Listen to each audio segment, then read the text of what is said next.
We're talking about the Saucony ENDORPHIN Speed 4. Now, I haven't tried 1, 2, or 3, so I'm excited to get these on my feet for some of my speedster training workouts, my hill workouts, my fartlek workouts, and some of my speed sessions on the track. So let's go over this shoe from front to back, top to bottom. First thing, I love the one cutout on the ankle bone. A lot of shoes don't do that, so what ends up happening, like last year's version of the New Balance Super Comp Elite 3s, that wasn't cut down low. Obviously, this is a training shoe, that's a marathon shoe, but again, on the ankle bone, if that's not cut down enough, that's going to cut into the bottom of your ankle bone, cause friction, start to bleed. So around the ankle, on the inside, a lot of nice padding all the way around, including up and down the Achilles section, which a lot of shoes don't have. The tongue is semi-gusseted. On this section of the tongue right here, it is sewn into the shoe, coming right down, sewn into here. So that's not going to move around at all on you. The tongue is a very stretchy, aerated, almost knit feeling. You can see it's almost it is 2 layers. Has the white on the top, and on the inside, there's an orange kind of soft netted material. So that's nice. Wide laces. Let me just check these out. A little bit of stretch in those laces. So if you've watched my videos before, you know that I'm a stickler for the laces.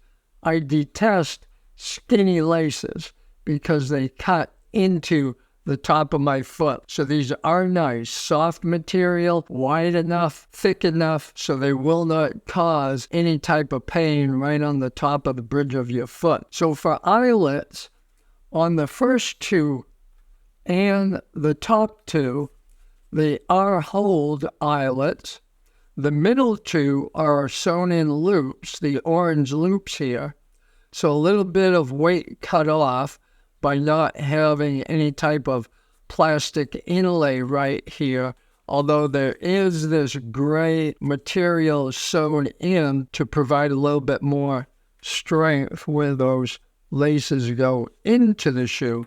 A lot of nice rubberized inlaid logo work here. Makes that shoe really sexy looking. I'm absolutely loving the colors. That kind of neon orange, which goes right into the purple here. On the heel section, we do have a pretty good heel cup, which comes way up to here. That is pretty stiff and not too bendable, so that will lock your heel into place right there. I'll tell you, on the Pro 4s, there's probably a third of a heel cup in them.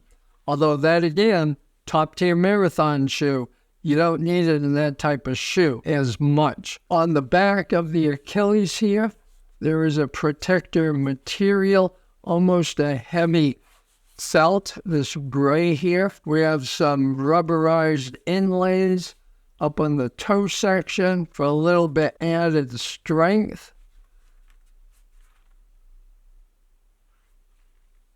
The foam looks the same as on the Pro 4s. I always comment on the Saucony foam, this endorphin foam, because it looks like a styrofoam cup. I know it's not. I know it's the beads, how their formulation melts them together to give it that look. We'll see how poppy that material is. On the outsole, we have inlaid rubber sections on the heel and totally on the forefoot.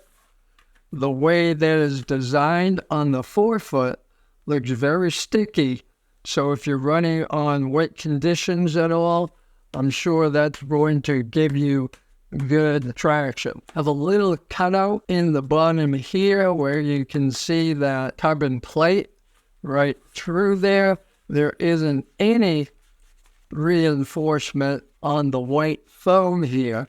So over time, you may see some degradation or wear down on that part of the foam. You just want to be aware of that. Want to make sure nothing gets stuck in there. Let's pop some numbers on here. US, men's size 11. Let's check the weight out first. And as always, I weigh the men's right shoe, and that's 9.3 ounces, which is pretty good for a training shoe. Let's pop that over to grams, and that's 262 grams. Let's check some numbers on the durometer on the foam. We'll check that front ball of the foot section on the bottom. I have 34 on the bottom, and on the top of that section, I have 34 on the bottom. So almost about the same on the heel area under the ankle bone. 36, and we'll move up 30 on the top of the white foam, and I'm going to check out that purple section, and that's 31. Saucony Endorphin Speed 4s. Are you going to try it out, or do you even have it yet, possibly? Maybe you've already popped some miles on these bad boys. Let me know down in the comments whether you have, whether you're going to be buying it and trying this out, or what do you wear for your speed type workouts, whether track, fartlek, tempo runs. Do you wear your marathon shoes or other type of race shoes for that, or do you have a dedicated training shoe? Let me know, and I'll get back to you also, as I do with everyone's comment. This is Dr. Dave for the Push the Run channel. Thank you for being here. If you want to know more about how to push your running further past your genetic potential, stay tuned to this channel, because we have a lot of big things coming down the pike in the next couple months. I'll see you out in the race courses and the training trails. Peace.